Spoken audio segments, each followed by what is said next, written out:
Federal Cabinet meets later today for the final time this year, with Treasurer Scott Morrison under renewed pressure to solve the budget crisis. Live to Nine's political reporter Charles Croucher. Charles, good morning to you. Results are required from the credit ratings agencies.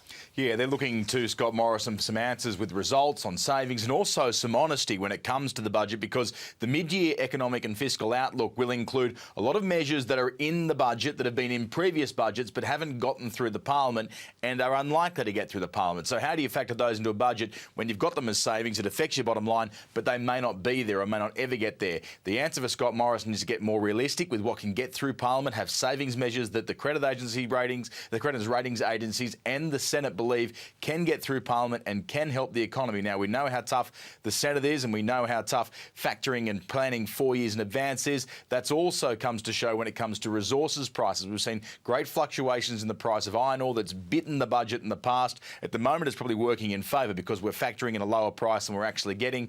Coal has also benefited from that. It's all part of the juggling act from Scott Morrison. You throw in some poor poll performances from the government, you throw in that quarter of negative growth, you throw in the pressure from agencies like S&P that have us on negative watch. It's a hell of a balancing act just before Christmas for Scott Morrison. Charles Croucher there with that live report. Let's get some analysis now from our finance editor, Ross Greenwood. Ross, how worried should we be? Well, Australians shouldn't be worried. Ultimately, you know, if we did lose our AAA credit rating, it would be terrible for the government. It would be a political embarrassment. If Australia did go into recession, and it would be very mild, it would be very, low-key, it would be actually a very small period of time, that again would be a terrible embarrassment for the government, but it wouldn't really affect most people's day-to-day lives. Where people's day-to-day lives are being affected is the amount of work that they can get. There's not enough jobs being created right now, so there's not enough wealth coming through households, and coincidentally, that means there's not enough wealth going through the government's coffers as well, because the government